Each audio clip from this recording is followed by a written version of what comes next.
WhatsApp, मेरा नाम है Vishishta and I welcome you all to yet another session of the Hindu analysis. अभी हम 3 पार्ट सीरीज में अगस्त का सारे के सारे important news on the basis of the Hindu analyse करने वाले हैं, पढ़ने वाले। लास्ट तक हमने 1/3 पोर्शन किया था लास्ट लेक्चर में, अभी हम उसके आगे कंटिन्यू करने वाले हैं। So we are going to start off with the detailed current affairs of national news जो भी पिछले अगस्त में, पूरे अगस्त में हुई है basically. Starting of with IEPFA। IEPFA का फुल फॉर्म होता है investor education and protection fund authority. तो IEPFA under ministry of corporate affairs आता है। इन्होंने लॉन्च किया है 100 दिन का, 100 डेज का, पूरे नेशन में यानी पूरे इंडिया में एक नया कैंपेन, और इस कैंपेन का टाइटल है सक्षम निवेशक। सक्षम का मतलब होता है एफिशिएंट, निवेशक का मतलब होता है somebody who invests। तो सक्षम यानी एफिशिएंट या करेक्ट इन्वेस्टमेंट करने वाला investor. Running from 28 July to 6 November, 100 दिन का ये कैंपेन है। ये बेसिकली नाम से ही आई थिंक आपको क्लियर हो गया होगा किस चीज से रिलेटेड है। जो भी अनक्लेम्ड डिविडेंड्स होते हैं कि आपने प्रोबेबली कहीं शेयर्स वगैरह खरीद के रखे हैं बट आपने डिविडेंड क्लेम नहीं किया, कई सारे लोग भूल भी जाता है, उनको याद ही नहीं है, या बहुत सारे लोग ऐसे भी होते हैं कि they have bought shares, they have forgotten about it and later on may be they passed away और दे डाइड, तो उनके अनक्लेम्ड डिविडेंड्स होते हैं। उन अनक्लेम्ड डिविडेंड्स के ऊपर अवेयरनेस क्रिएट करने के लिए, और केवाईसी बोले तो नो योर कस्टमर। केवाईसी अगर आप करते हो ना, तो आपका जो इन्वेस्टर अकाउंट होता है या जो भी आपका ज़ीरोधा अकाउंट वगैरह एवरीथिंग, वो आपका लिंक हो जाता है आधार और पैन कार्ड। उससे बेसिकली आपको एक ही विंडो के थ्रू सारी की सारी इंफॉर्मेशन अपनी एक ही जगह पर मिल जाती है। आपको अलग अलग वेबसाइट या अलग अलग पोर्टल्स पे नहीं जाना पड़ता। एंड नॉमिनेशन अपडेट्स, आप अपना नॉमिनी भी इलेक्ट कर सकते हो कि अगर if you are not able to claim it या you do not claim it, तो नेक्स्ट आपका नॉमिनी कौन होगा जिसके पास ये सारी इंफॉर्मेशन भेज दी जाएगी अगर एक पर्टिकुलर टाइम तक डिविडेंड क्लेम नहीं किया गया है। तो दूसरा, कैंपेन एनकरेज करता है companies to proactively help shareholders recover unclaimed dividends.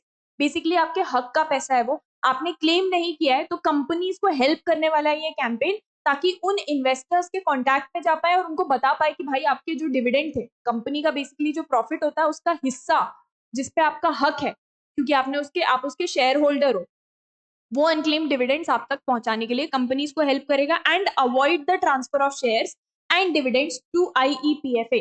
Ultimately जो अनक्लेम्ड डिविडेंड्स होते हैं बहुत लंबे टाइम तक, वो अल्टीमेटली ट्रांसफर हो जाते हैं सारे के सारे shares and dividends to IEPFA। इस चीज को अवॉइड करने के लिए by ensuring timely KYC compliance and regular या रिकॉर्ड अपडेट्स। ठीक है, कई बार एड्रेस पे आना रहता है, या कई बार कई सारे लोग बैंक अकाउंट वगैरह अपना या अकाउंट KYC करके लिंक नहीं करवाता है, एड्रेस उनका या फोन नंबर उनका जो भी चीज होता है चेंज हो जाता है, ID शायद भूल जाते हैं, पासवर्ड भूल जाते हैं, और उनके साथ टच में आना मुश्किल हो जाता है। फोन नंबर भी चेंज हो गया, एड्रेस भी चेंज हो गया, तो रेगुलर अपडेट्स, रिकॉर्ड अपडेट होता रहना चाहिए, ये भी इंश्योर करेगा कैंपेन। उसके बारे में अवेयरनेस फैला के आपके हमारे जैसे इन्वेस्टर्स को बताया जाएगा कि भाई कितना इंपॉर्टेंट होता है to record your, to update your records. ठीक है, नेक्स्ट, PM मोदी रिलीज करने वाले हैं 1000 रुपए का कॉइन। अच्छा, ऐसे रोजमर्रा में आपको शायद यूज करने में ना आए, ये बेसिकली कुछ कुछ इंपॉर्टेंट डेज या एनिवर्सरीज होती है, उनको सेलिब्रेट या कोमेमोरेट करने के लिए होता है।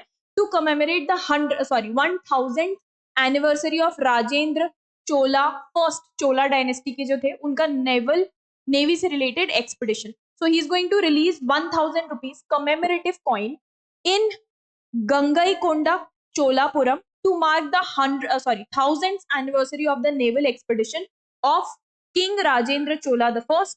इंडिया का जो मैरीटाइम हिस्ट्री है वो सिर्फ ब्रिटिश से या ब्रिटिश के बाद शुरू नहीं हुआ, चोला डायनेस्टी से चला आ रहा है, इस चीज को सेलिब्रेट करने के लिए।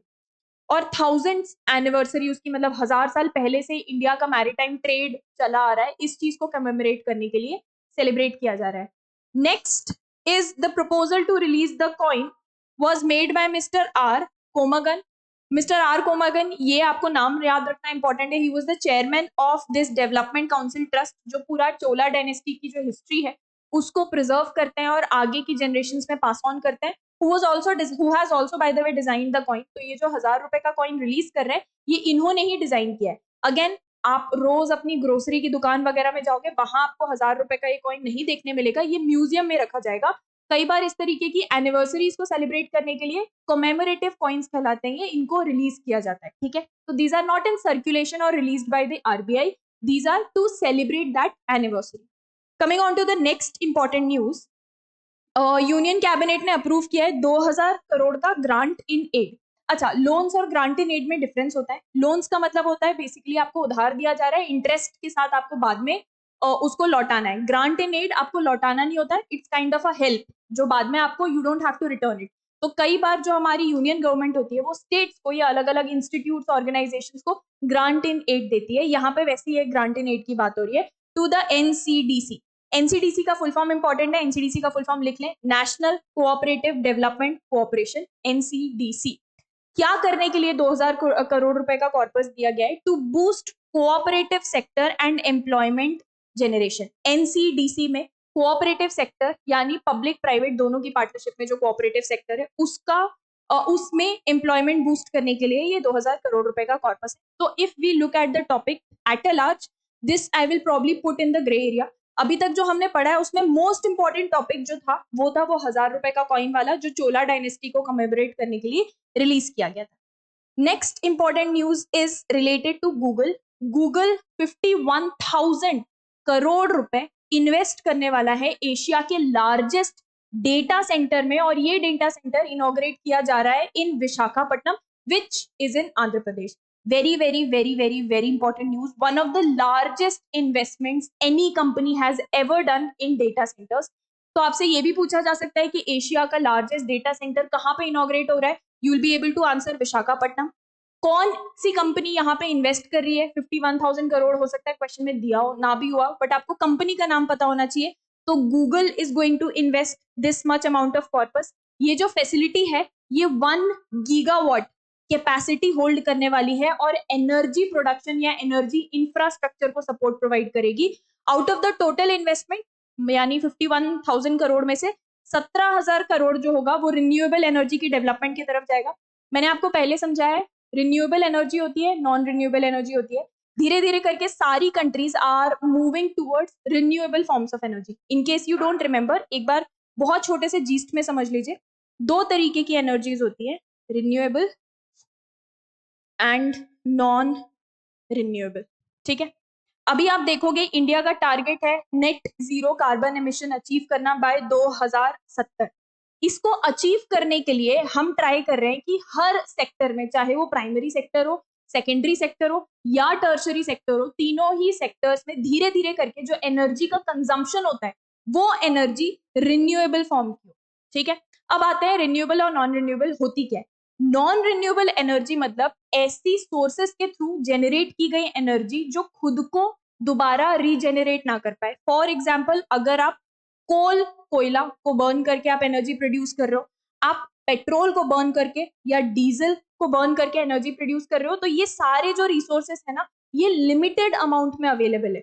कोयले की बड़ी बड़ी खदानें होती है, कई बिलियन मेट्रिक टन कोयला निकलता है, लेकिन at the end of the day नए कोयले को बनने के लिए हजारों साल लगते हैं। तो एक बार अगर कोल या पेट्रोल जो जमीन के अंदर से हम निकालते हैं, ओर से निकालते हैं, वो खत्म हो गया ना, तो we can not depend on them. ये non renewable forms of energy होती है। On the other hand solar energy हो गई, यानी सन, सूरज की ऊर्जा को यूज करके जो अपन एनर्जी प्रोड्यूस करते हैं, दैट इज सोलर एनर्जी। अगर जैसे मेरे छत पे मान लो सोलर पैनल्स लगे हुए, उसको यूज करके मेरे घर में इलेक्ट्रिसिटी जनरेट हो रही है, तो ऐसा थोड़ी ना होता है कि सब लोग सोलर पैनल्स लगाए हुए हैं तो सन जो है वो थोड़ा मद्दा हो जाएगा या उसकी एनर्जी कम हो जाएगी। इट इज रिन्यूएबल, वो खुद को रिन्यू करती रहती है, तो we can depend on that. Plus एक और पॉइंट ऑफ डिफरेंस इन दोनों टाइप ऑफ एनर्जीज में ये होता है कि non renewable forms of energy अक्सर कार्बन, सल्फर, ये सारे पोल्यूटेंट्स रिलीज करती है हवा में। आप कोयले को जलाओ, चाहे पेट्रोल को, चाहे डीजल को, ये सब पोल्यूटेंट्स रिलीज करती है। On the other hand solar energy हो गई, हाइड्रो एनर्जी हो गई, न्यूक्लियर एनर्जी हो गई, ये सब रिन्यूएबल फॉर्म्स ऑफ एनर्जी होती हैं। ये बहुत ही कम पोल्यूटेंट्स रिलीज करती है, बेसिकली पोल्यूशन कम कॉज करती है। ठीक है, तो 51,000 करोड़ का जो कॉर्पस है उसमें से 17,000 करोड़ रिन्यूएबल एनर्जी कैपेसिटी को बढ़ाने के लिए डेडिकेट किया जाएगा और बाकी बचा हुआ पैसा ग्रीन इंफ्रास्ट्रक्चर को डेवलप करने के लिए। ठीक है, coming on to the next important news, again centre बोलो यूनियन कैबिनेट बोलो एक ही बात है, सेंटर ने अप्रूव किया है 7 PM Mitra parks across India to boost textile sector. Textile एक ऐसी इंडस्ट्री है जिसमें India one of the largest exporters है। हम बहुत बड़े अमाउंट में टेक्निकल टेक्सटाइल को एक्सपोर्ट करते हैं। अब आई थिंक आपको टेक्सटाइल तो पता होगा, what is it, related to clothes. Technical textile क्या होता है, जिसमें India is one of the largest exporters. Technical textile का मतलब होता है कि जैसे आप मान लो फायर फाइटर, कोई भी फायर फाइटर है, वो नॉर्मल कॉटन के कपड़े या जैसे मैं और आप कपड़े पहनते हैं वैसे पहन के अपने जॉब पर नहीं जा सकता। उसके लिए एक अलग टाइप का क्लॉथ यूज करके फायर रेजिस्टेंट कपड़े बनाए जाते हैं। डॉक्टर हो गए, फैक्ट्री में काम करने वाले वर्कर्स हो गए, वो नॉर्मल टेक्सटाइल या नॉर्मल कपड़े पहन के, कॉटन, सिल्क, रेयॉन ये सब पहन के नहीं जा सकते। उनके लिए अलग से फाइबर बनाया जाता है और उस फाइबर से उनके लिए कपड़े बनाए जाते हैं। इस पर्टिकुलर टेक्सटाइल को, इस कैटेगरी ऑफ टेक्सटाइल को अपन बोलते हैं टेक्निकल टेक्सटाइल। ठीक है, इंडिया चाहता है या इंडिया की गवर्नमेंट चाहती है कि इस सेक्टर में हम एक्सपोर्ट को और भी ज्यादा बूस्ट करें। हम दुनिया के largest, not just one of the largest, but largest exporters बन जाए ऑफ टेक्सटाइल। ठीक है, तो इसी चीज को बूस्ट करने के लिए 7 पीएम मित्रा पार्क्स इनॉग्रेट किए गए हैं। और ये जो पीएम मित्रा पार्क्स इनॉग्रेट किए गए हैं, this is all covered under a large national scheme जो पहले लॉन्च की गई थी। इसका नाम है समर्थ स्कीम। समर्थ स्कीम के अंदर इनका फोकस क्या है, capacity building in the textile sector. Basically infrastructure को और भी ज्यादा बड़े लेवल पे बिल्ड करेंगे। It is being implemented across India to offer demand driven, placement oriented skill training. Basically textile sector में स्किल्स क्या क्या जरूरत होती है, स्पिनिंग, वीविंग, जो बेसिक मशीनरी होती है वो यूज करते आनी चाहिए। तो अलग से जो इस चीज में स्किल्ड हैं और जो नहीं भी हैं, उनको ट्रेनिंग प्रोवाइड करके उनको स्किल्स सिखाई जाएंगी ताकि टेक्सटाइल सेक्टर में एम्प्लॉयमेंट जनरेट किया जा सके। क्योंकि अगर आप इस सेक्टर को बड़ा करने का ट्राई कर रहे हो या एक्सपैंड करने का ट्राई कर रहे हो, ऑब्वियसली बात है ज्यादा लोगों की जरूरत पड़ेगी, लेबर्स की ज्यादा जरूरत पड़ेगी, लेबर्स और इवन एम्प्लॉयज। ये लेबर्स और एम्प्लॉयज स्किल्ड होने चाहिए। तो in order for them to be skilled, you need to teach them that skill, है ना। जिनको ऑलरेडी आता है आप उनको अपस्किल करोगे, जिनको नहीं आता आप उनको ट्रेनिंग सेंटर्स में सिखाओगे। यही सब समर्थ स्कीम में सिखाया जा रहा है। ठीक है, अच्छा, समर्थ का मतलब क्या होता है? समर्थ in Hindi mean somebody who is efficient. किसी में बोलते हैं इसमें बहुत ज्यादा सामर्थ है, उसको बोलते हैं that person is very much efficient. तो बेसिकली स्किल्स या एफिशिएंसी सिखाई जाएगी। ठीक है, coming on to the next important news. हाँ, द फिफ्थ वन, वीओसी नाम है बेसिकली, वीओ चिदम्बरानर पोर्ट। ये इंडिया का पहला पोर्ट बना है जो कि ग्रीन हाइड्रोजन प्रोड्यूस करेगा और 1 मेगावाट ऑफ एनर्जी जनरेट करने वाला है रूफटॉप सोलर पावर के फॉर्म में। अच्छा, ग्रीन हाइड्रोजन क्या होता है? सोलर पावर तो I think it's very much clear to you. Green hydrogen समझो, धीरे धीरे करके ना ग्रीन हाइड्रोजन को सारी कंट्रीज डेवलप कर रही है एज अ फ्यूल। अब अगर किसी गाड़ी में पेट्रोल डाला जाता है तो आप उससे एनर्जी कैसे जनरेट करते हो? पेट्रोल डाल दिया, उससे एनर्जी जनरेट नहीं होती, आप उसको बर्न करते हो। बर्न करने का मतलब बेसिक साइंस में होता है आप उसको ऑक्सीजन प्रोवाइड करते हो, तो वो बर्न होता है और उससे बेसिकली एनर्जी जनरेट होती है। अब चाहे वो पेट्रोल हो, डीजल हो, कोयला हो, एनीथिंग। ठीक है, इसको बर्न करने में पोल्यूटेंट्स रिलीज होते हैं, जैसे कि हो गया carbon monoxide, carbon dioxide, sulphur monoxide, CO2, CO, SO। ये सारी चीजें पोल्यूटेंट्स हवा में जाती हैं और उसी के वजह से ग्रीन हाउस इफेक्ट और ग्लोबल वार्मिंग बढ़ रही है ना। ये सब तो बेसिक अपन ने बचपन में स्कूल में पढ़ा था, सबको आता है। ग्रीन हाइड्रोजन जो होता है that is H2, simple H2, hydrogen के 2 मॉलिक्यूल्स। ठीक है, H2 को सेम प्रोसेस से बर्न किया जाता है। जब H2 को बर्न किया जाता है, मैंने बोला था बर्न करने का मतलब आप ऑक्सीजन के मॉलिक्यूल्स दे रहे हो, तो H2 को बर्न किया यानी इसमें ऑक्सीजन डाला तो वो बन गया H2O। तो ग्रीन हाइड्रोजन को जब एज अ फ्यूल आप यूज करते हो ना, चाहे किसी गाड़ी में, चाहे किसी फैक्ट्री में, कहीं पर भी आप एज अ फ्यूल जब इसको यूज करते हो ना, तो H2O as a by product generate होता है। जहां बाकी चीजों में, पेट्रोल वगैरह में CO2, CO, SO प्रोड्यूस हो रहा है, यहाँ पे बाय प्रोडक्ट H2O यानी कि वाटर रिलीज होता है। Absolutely zero pollutants, the by product here is water. तो धीरे धीरे करके बसेस में जैसे सडनली ईवी बहुत सारी आई थी, इसी तरीके से धीरे धीरे से अब व्हीकल्स लॉन्च हो रहे हैं जिसमें ग्रीन हाइड्रोजन को यूज किया जा रहा है एज अ फ्यूल। तो चाहे आप ट्रांसपोर्ट बसेस कोलकाता में रिसेंटली इनॉग्रेट हुई है, चाहे आप टैक्सीज देख लें, हैदराबाद में कुछ कुछ टैक्सी स्टार्ट हुई है जो कि ग्रीन हाइड्रोजन को यूज करते हैं एज अ फ्यूल। ठीक है, वापस आ जाते हैं न्यूज पे। यहाँ क्या बात हो रही है कि एक ऐसा पोर्ट है जहां पहली बार ग्रीन हाइड्रोजन को प्रोड्यूस किया जाएगा एज अ फ्यूल। इस पोर्ट का नाम है पोर्ट वीओ चिदम्बरानर। ओके, हाँ, इसके आगे इसका डिटेल्स वगैरह दिया हुआ है। If you want to go through it and read you can go through it, but वो एग्जाम पॉइंट ऑफ व्यू से इंपॉर्टेंट नहीं है। एग्जाम पॉइंट ऑफ व्यू से सिर्फ इतना सा इंपॉर्टेंट है। अच्छा, इंडिया ने पहली बार लॉन्च किया है, वैसे इंडिया में बेची पहले से जाती थी, बट पहली बार ऑफिशियली गवर्नमेंट ने लॉन्च किया है क्या, पहली साइंटिफिकली डेवलप्ड बायो ऑथेंटिकेटेड, यानी अब इसको सर्टिफिकेट दिया जा चुका है, मोनोफ्लोरल लैवेंडर हनी। देखो, हनी हमको लगता है एक ही तरीके की सारी होती है, बट एक्चुअली हनी बहुत सारे टाइप की होती है। इनफैक्ट बंगाल में एक टाइप ऑफ हनी बहुत ज्यादा फेमस है, मैंगो हनी करके। उसमें जो हनी बीज होती है ना, वो अपना छत्ता आम के पेड़ पे बनाती है, और आम के पेड़ के जो फूल होते हैं उससे नेक्टर निकाल कर और फिर हनी बनाती है, तो वो हनी मैंगो फ्लेवर्ड होती है। ठीक है, इसी तरीके से अगर लैवेंडर के फूलों से निकाल कर हनी बनाया जा रहा है तो लैवेंडर फ्लेवर्ड हनी होगी, and different types of honey.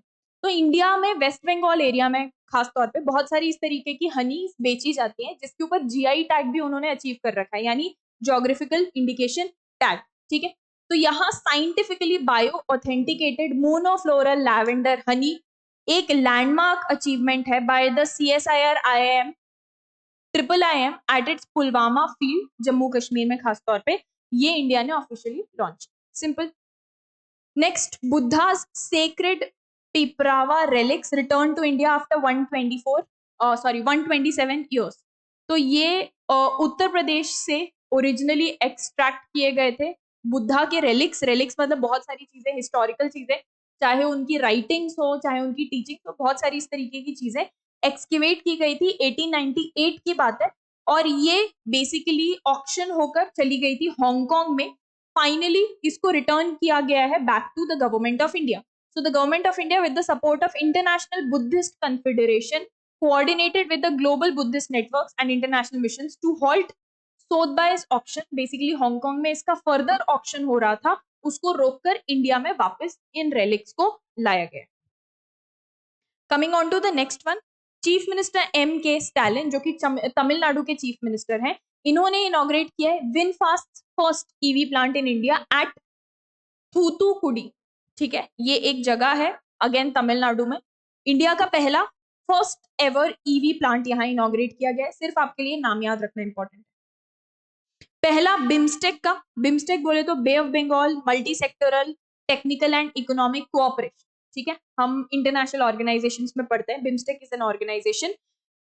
BIMSTEC का पहला ट्रेडिशनल म्यूजिक फेस्टिवल कहाँ हुआ है? न्यू दिल्ली में हुआ है। अगर इसका कोई थीम है तो इंपॉर्टेंट होता है। सो द थीम इज सप्त सुर, क्योंकि 7 सुर होते हैं, सारे गामा पाधा निसा।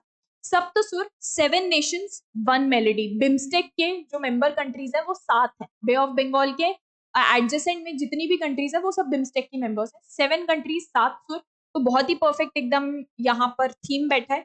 ये हुआ था न्यू दिल्ली में। अच्छा, बिम्स्टेक मेंबर कंट्रीज भी आपको लिस्ट दी गई है। India is a member, so it's important. India, Bangladesh, Bhutan, Myanmar, Nepal, Sri Lanka and Thailand, these are the 7 member countries of BIMSTEC. अगर आप देखें तो ये सारे member countries Bay of Bengal के ही आसपास के रीजन के हैं। नेक्स्ट, आर्मी चीफ जो है जनरल उपेंद्र द्विवेदी, इन्होंने इनॉग्रेट किया है Agnishodh research cell at IIT Madras.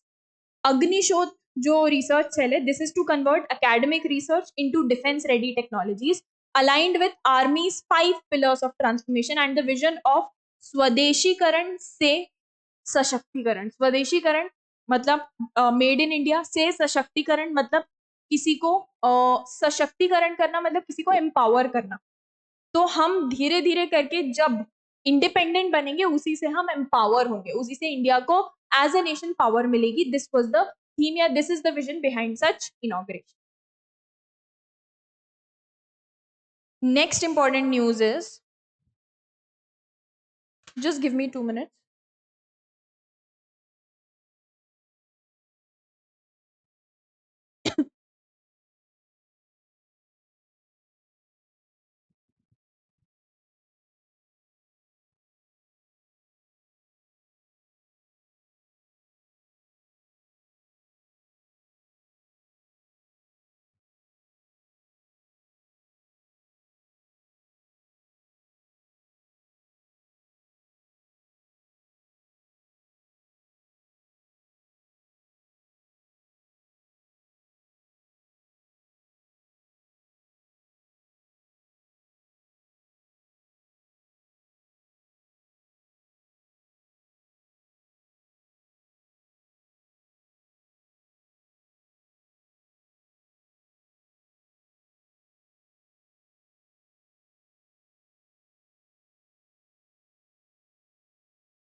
अच्छा, next important news is Ladakh में जो एक बहुत फेमस विलेज है, the Shyok village, it is going to develop the first ever botanical garden Galwan valley के पास। Galwan valley the infamous one जहां पर सारे अटैक्स हुए थे। So Shyok village in eastern Ladakh located en route to the Galwan valley. जब आप गालवान वैली जाते हो तो उसके रास्ते में पड़ता है। It is developing the union territories first ever botanical garden. वैसे बहुत सारी जगह है बट लद्दाख में एक भी नहीं है, so this is important. Next important is union minister of textiles, उनका नाम है गिरिराज सिंह। उन्होंने एक बुक लॉन्च किया, उसका टाइटल है carbon footprints assessment in the Indian handloom sector, jointly prepared by the development commissioner of handlooms and IIT Delhi department of textile. सिर्फ आपको बुक का नाम याद रखना इंपॉर्टेंट है। अच्छा, ministry of AYUSH and World Health Organization यानी WHO साथ में मिलकर उन्होंने एक वर्कशॉप ऑर्गेनाइज की है जिसमें बताया जाएगा और बात की जाएगी about the clinical relevance of herbal medicine. ठीक है, जो भी हर्बल मेडिसिन होती है उनका क्लिनिकल रेलेवेंस या इंपॉर्टेंस क्या क्या होता है, ये सब इस वर्कशॉप में सिखाया जाएगा और इसके बारे में बात की जाएगी। नेक्स्ट, पीएम मोदी ने इनॉग्रेट किया है Kartavya Bhavan as beacon of modern governance and national duty. तो Kartavya Bhavan basically modern governance और नेशनल ड्यूटी के ऊपर जो भी चीजें होती है, आगे डेवलप्ड इंडिया जो होगा उसकी पॉलिसीज कैसे फ्रेम होनी चाहिए, किस तरीके की शेप्ड होनी चाहिए, ये सारी की सारी चीजें यहाँ डिस्कशन किया जाएगा। Next, Chandigarh is going to host first national young chef competition to celebrate Indian culinary heritage. आपको सिर्फ ये जहां जहां पे सेलिब्रेट हो रहा है उन शहरों के नाम याद रखने हैं, उसके अलावा कुछ भी आपको याद नहीं रखना। अगर कोई इंपॉर्टेंट कॉन्फ्रेंस है और उस इंपॉर्टेंट कॉन्फ्रेंस का कोई थीम है तो वो भी याद रखना, उसके अलावा आपको कुछ भी याद नहीं रखना। ठीक है, अच्छा आज के लिए इतना ही पढ़ते हैं। कल एक थोड़ा और लंबा लेक्चर होगा जिसमें हम पूरा का पूरा इन पार्ट 3 बचा हुआ सारा का सारा we are going to finish off and we are going to wrap up our August का द हिंदू के बेसिस पे the entire analysis. I hope these sessions are helpful to you all. Thank you for joining me in today's session. I'll see you guys again tomorrow. This is Vishishta signing off.